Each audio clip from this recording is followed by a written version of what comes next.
자, 반갑습니다. 메가에서 행정법과 헌법을 가르치는 김건우입니다. 오랜만에 제가 팔로우웨이로 인사를 드립니다.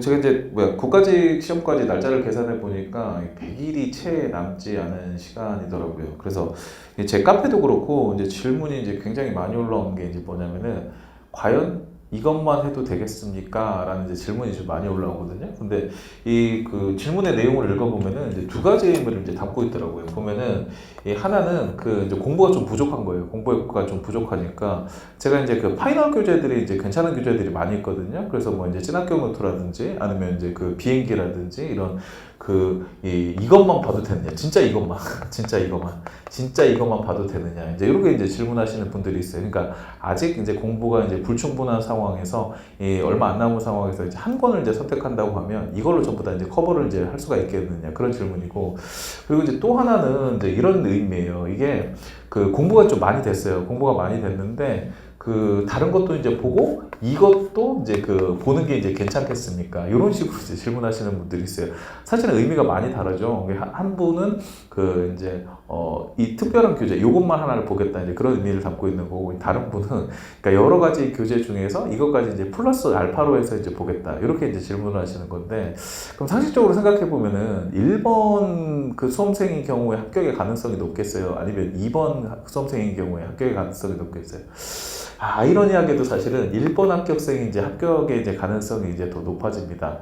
이게 시간이 한 100일 정도 남은 이렇게 시간이 없는 상황에서는 사실은 양을 넓히는 거는 바람직하지가 않아요. 무조건 양을 줄여나가는 그런 공부를 해야 됩니다. 그지? 그래서 양을 줄여야 된다. 양을 줄여야 된다. 근데 이 양을 줄인다는 얘기는 억지로 양을 줄이는 건 아니에요. 억지로 양을 줄이는 건 아니고, 내가 그동안에 회독을 해왔으면은 자연스럽게 양이 주는 거고, 그리고 이 교재 같은 경우에는 새롭게 추가를 하거나 넓히거나 그런 거는 아니고, 무조건 지금까지 봐왔던 교재를 가지고 계속 반복을 한다든지, 아니면 파이널 교재가 있으면 파이널 교재를 선택을 해가지고 그것만 반복을 한다든지, 그래서 일단 양을 줄이는 거고, 그 다음에 이 교재를 무조건 한 권만 플러스해서 추가적으로 한 권 볼 거 있으면은 이렇게 1 플러스 1이라든지 아니면 한 권으로 정리를 하셔야 될 것 같아요. 저 같은 경우에는 기본서로 보셔도 되고, 기출 문제로 보셔도 되고, 그 다음에 제가 파이널 교재로서 합격 노트가 있죠. 찐합격 노트가 있고, 여기에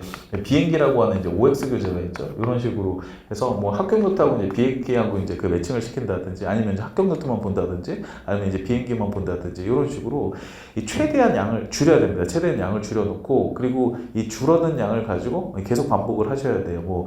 한두 번 반복을 하는 게 아니라 5번 이상, 7번 이상, 최대 10번까지 계속 반복을 해야 됩니다. 그래서 앞으로의 마음가짐은 뭐냐면은 시험 문제가 나오면 다 맞추겠다, 이런 마음가짐으로 접근하면 안 되고, 지금 내가 보고 있는 교재에서 출제가 되면은 절대 여기서는 틀리지 않겠다, 그런 마음가짐으로 접근을 하셔야 되는 거예요. 그러니까 실제로 시험장에서 내가 모르는 거 나올 수도 있고요. 그리고 내가 모르는 거 보통 남들도 다 모르는 거거든요. 그러니까 이 모르는 걸 어떻게 맞추겠다, 그런 마음가짐으로 양을 늘려서 공부를 한다든지, 그런 건 절대 바람직하지 않고, 정말 이건 장수생으로 가는 지름길이 되는 거고, 양을 무조건 줄여놓고 이 범위 내에서 절대 틀리지 않겠다, 이런 식으로 접근하셔야죠. 그리고 양을 줄이고, 그 다음에 교재도 단순화시키고, 그리고 마지막으로는 이 문풀을 병행을 하셔야 되죠. 그러니까 내용만 안다고 해서 이게 또 시험장에서 실제로 답을 체크할 수 있는 것은 아니고, 문제풀이 연습 트레이닝이 어느 정도 돼 있어야지 문제를 접근할 수가 있거든요. 그래서 이 문제풀이 연습도 꾸준히 해 주셨으면 좋겠습니다. 제가 강의를 하면서, 그리고 저도 공무원 수험 경험이 있기 때문에 가장 위험하다고 생각하는 사람들이 어떤 수험생들이냐면은, 이 내용을 내가 책을 다 가지고 있으면, 그러니까 이 빠지지 않는 책을 가지고 있으면은 내가 이거 다 정복할 수가 있으니까, 그래서 시험을 하나도 안 틀릴 수 있겠지, 이렇게 되게 오만한 생각을 가지고 있는 수험생들, 정말 장수생으로 가는 지름길이거든요. 그러니까 이 책이 있다고 해서 그 내용을 내가 전부 다 소화할 수 있는 것도 아니고, 그리고 이 수험이라고 하는 거는 1년, 2년 안에 딱 승부를 봐야 되는 건데, 내가 10년, 20년 공부할 것도 아니잖아요. 그죠? 그러니까 그 작은 범위 내에서 그게 이제 이 최대한 이제 효율을 내려고 하면은요, 이게 말 그대로 이제 이 범위를 정해놓고 그걸 이제 반복적으로 이렇게 이제 보는 게 이제 가장 유리한 전략이지, 무조건 이렇게 이제 범위를 넓혀놓고 여기서 나오면 내가 이제 다 맞출 수가 있겠지.